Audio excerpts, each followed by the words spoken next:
Կարծում եմ ձեր ներկայությունը շատ կարևոր է նախ եւ առաջ հայ հանրությանը ներկայացնելու այն այլանդակությունը, այն հակապետականությունը, հակաեկեղեցականությունը, այն անամոթությունը, այն անբարով արկագիծը, որ ներկա քաղաքական իշխանությունը ցուցաբերում է եւ սա նաեւ հնարավորություն է, որ հանրությունը տեսնի, թե որքան պիղծ են այս մարդկանց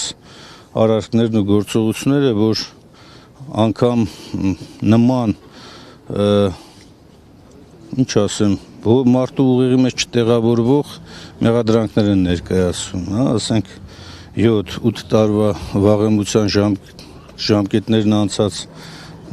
ինչ որ ենթադրյալ գործողությունների մասով, որ ակնհայտ է շինցու է, փորձում են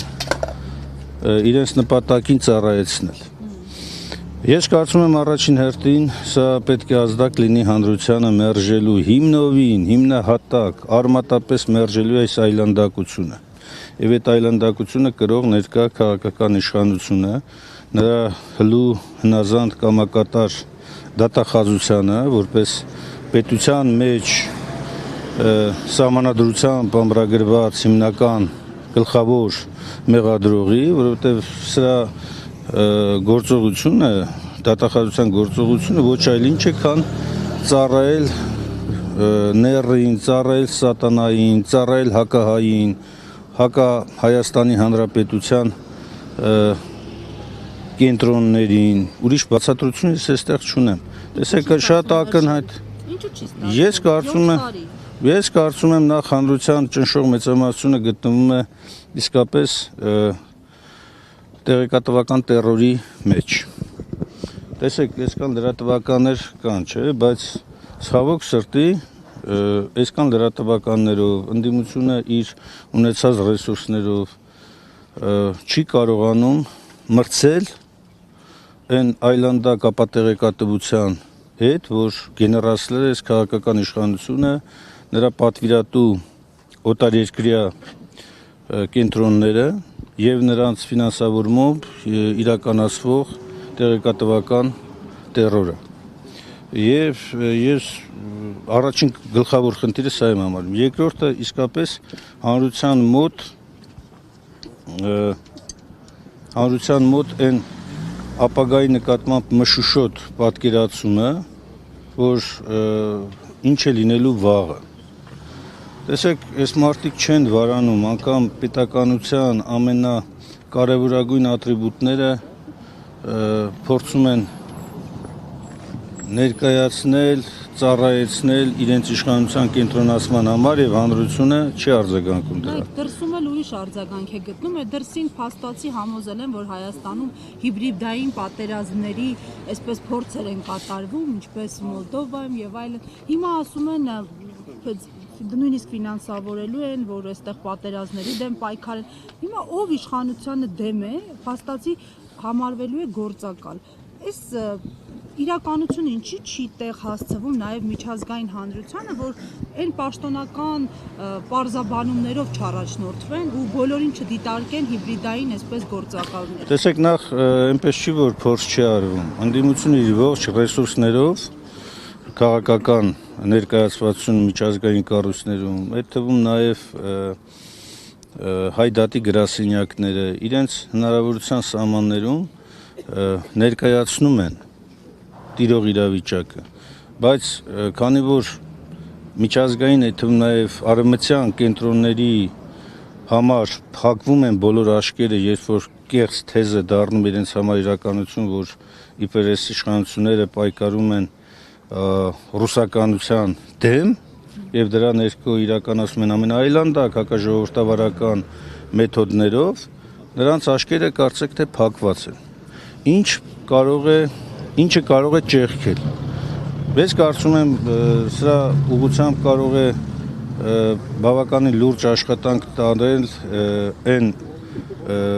մեր համայնքական ռեսուրսի այն հատվածը, որը որ համաշխարհային ճանաչում ունի եւ կարողանում է իր խոսքը տեղ հասցնել։ Դրա համար օգտվելով առիթից նաեւ դիմում եմ սփյուռքահայության այն հատվածին, ովքեր որ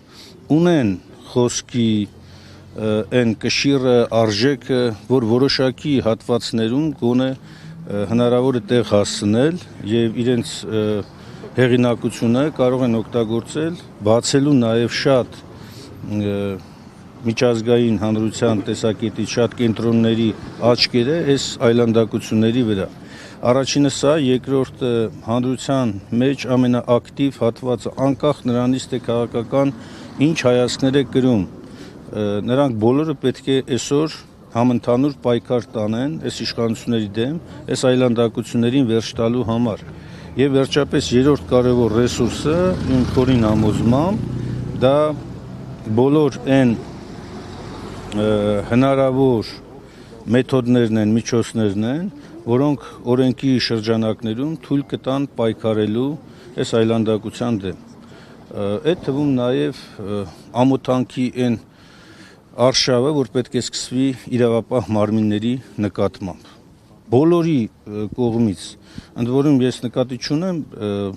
անօրինական արտահայտություններ, վիրավորանքներ եւ այլն։ Ճշմարտությունը բացելու, նրանց բերելու իսկապես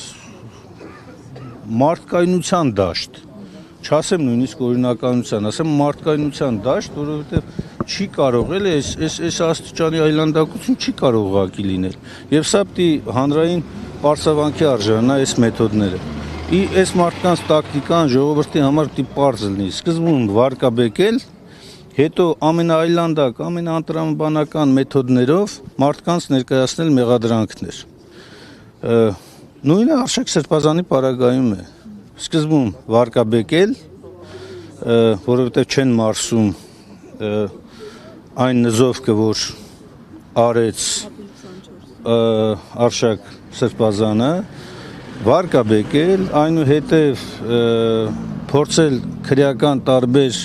գործերի հետ կապել, հետագայում էլ նաև ամենաայլանդակ ձևով տանել սահմանափակումների։ Տեսեք, սենց բան ուղղակի չի եղել հայ ժողովրդի պատմության մեջ, նույնիսկ թատար-մոնղոլական ժամանակներում չի եղել, հա, եկեղեցու սրբազաներին տևական ժամանակ անազատության մեջ պահելու եւ այլն։ Եվ ես դիմում եմ նաեւ այն սրբազաներին, որոնք որ այսօր հրապարակային դուրս են եկել այսօրվա եկեղեցական իշխանության դեմ։ Հարգելի սրբազաններ, այն ինչ որ ձեզ ներկայացվում է իշխանության կողմից, ձեզ օգտագործում են որպես գործիք։ Ես խնդրում եմ, մի ենթարկվեք, մի կատարեք այդ բաները։ Անկամ նույնիսկ եթե խնդիր կա եկեղեցի ներսում, դա եկեղեցի ներսում լուծվող հարցեր են։ Դրանք չեն կարող քաղաքական իշխանության կամ նույնիսկ քաղաքական ընդդիմության համար դառնան գործիքներ։ Դուք մի դարձեք այդ խաղի մասը։ Դուք եթե իսկապես այն ինչ որ դուք ասում եք, հավատարիմ եք հայ եկեղեցուն, երբեք հայոց պատմության մեջ չի եղել, որ հայ եկեղեցու ներքին հարցերը փորձեն լուծել քաղաքական իշխանության միջոցով, եթե անձնական նպատակներ չեն հետապնդում։ Անկամ նույնիսկ եթե ձեր հոգևոր եղբայրներից նեղված եք, նեղացած եք, այդ խնդիրները լուծեք ներսում, մի պառակտեք եկեղեցին։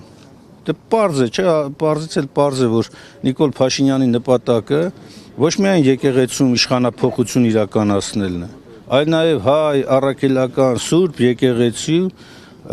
դավանող արժեքները վերացնելը, վերափոխելը, աղանդավորությունը ներթափանցել հայ եկեղեցու ներսում արդեն։ Ինչպես որ դա հաջողվել է շատ այլ երկրներում, քրիստոնեական տարբեր եկեղեցիների պայմաններում, եւ այդ երկրներում պարզապես հոգևոր պաշտպանվածությունը ստորադասվել է օրվա նյութական արժեքներից։ Պարոն Մինասյան, բայց այնուամենայնիվ գուցե եկեղեցու ներսում այդ խնդիրները այլևս հնարավոր չի եղել լուծել, որ բացառում եմ ես։ Որ քաղաքական Ես բացառում եմ, անգամ նույնիսկ եթե այդպիսի իրավիճակ է եղել, որ որևէ սրբազանի կամ սրբազաների խմբի խոսք, անգամ նույնիսկ եթե ներսում պատշաճ ընթացք չի ունեցել, ոչ քրիստոնեական կանոնները, ոչ մեր եկեղեցին ներքին կանոնակարգերը թույլ չեն տալիս նման վարքագիծ դրսևորել։ Պետության սահմանադրությունը Ձեզ ասեմ մի բան, ստեղ այլևս ոչ սահմանադրություն, ոչ կանոնակարգ պետական օրենքների մակարդակով, այս իշխանության համար ամեն ինչ ստորադասվում է մեկ անձի ցանկությամբ, մեկ անձի կամքից։ Եվ հետևաբար ես ավելի շատ ուզում եմ, որ եկեղեցու ներսում այս ամենը գիտակցեն, հասկանան, որ չի կարող այդպիսի բան լինել, որ դու փորձես քո ներքին խնդիրը լուծես քաղաքական իշխանության մեթոդներով։ Եթե այդպես լիներ, հայ եկեղեցին 1700 տարի չէր դիմանա, չէր կարող ապրել։ Եվ երբ որ Նիկոլ Փաշինյանը հիշում եք տարիներ առաջ, երբ որ Պապ Թագավորի մասին էր խոսում, իրեն դրել էր Պապ Թագավորի տեղ եւ ասում էր Պապ Թագավորը այս անգամ չի սպանվելու եւ այլն, ինքը այդ մեթոդներով փորձում է հիմա սպանել հայ եկեղեցին եւ նրա առաջնորդներին։ Առանց գիտակցելու, որ սպանությունը բացառելու լավագույն տարբերակը կամ լավագույն ցանկությունը ոչ թե չարին ծառայելն է, այլ հենց բարու շրջանակներում երկխոսության մեջ մտնել եկեղեցու հետ, որի բոլոր իրավական հիմքերը ինքը ուներ եւ հիմա էլ ունի։ Պարոն Մինասյան, երեք Նիկոլ Փաշինյանը խոստովանեց, որ ԱԱԾ աշխատակիցներին խնդրել է գնալ Շիրակի, թե հոգևորականների մոտ եւ հորդորել, որ Վեհափարի անունը չտան։ Այս մասով ինչ եք կարծում, սա ինչ արարք է եւ ինչ կարելի է։ Ակնհայտ է, որ սա իրավական տեսակետից լիազորությունների վերազանցում է, քրեորեն պատժելի արարք է, որովհետեւ Հայաստանի Հանրապետության կառավարության անդամի, կառավարության ղեկավարի պաշտոնական որևէ գործառույթի մեջ դա չի մտնում։ Այդ իսկ գիտեք, սահմանադրության համաձայն պետական մարմիններն ու պաշտոնատար անձին կարող են իրականացնել միայն այնպիսի գործողություններ, որի համար լիազորված են սահմանադրությամբ կամ օրենքով։ Դրանից դուրս ցանկացած բան, որ իրականացվում է, դա հակաօրինական է, լիազորությունների վերազանցում է եւ բնականաբար ենթակա է քրեական պատասխանատվության։ Էլ չասած, որ մեկ այլ քրեական հոդվածով էլ նախատեսված է կրոնական կազմակերպության օրինական գործունեությանը միջամտելը, խոչընդոտելը։ Այս ամենը Նիկոլ Փաշինյանի գլխավորությամբ այսօրվա իշխանությունները ակնհայտորեն կատարել են այսպիսի արարքներ եւ շարունակում են կատարել ու այդ ինքնախոստովանական ցուցմունքը, որ հետո դառնալու է նաեւ քրեական գործի համար հիմք, սա ինքը ասել է։ Ինքը որպես խնդրանք է ձևակերպում այս։ Ինքնով է որ խնդրել է։ Ինքը պաշտոնատար անձը, ինքը խնդրանքը ո՞րն է։ Ինքը կամ գործում է իր լիազորության սահմաններում կամ չի գործում։ Խնդրեք, որ չգնան, կընդառաջեն ձեր խնդրանքը։ Նախ ինչի ծիծաղեցի, որովհետև ոչ միայն խնդրանքը այդ մարդկանց համար ոչ մի արժեք չունի ընդդիմության, այլ նաև իրենք ամեն ինչ անում են, որպեսզի ընդդիմությունը չերևա ասպարեզում, ընդհանրապես ամեն ինչ անում են, որպեսզի ընդդիմություն չլինի, էլուր մնաց մի հատ էլ խնդրանքի պայմաններում բավարարեն։ Հիմա խնդրում եմ, մի արեք այդ այլանդակությունը, մի կատարեք այդ հակօրինական խնդրանքը, եթե դա խնդրանք է ձևակերպում, չակերտավոր, հա, ընդամենը գործեք ձեր լիազորությունների սահմաններում, ԱԱԾ,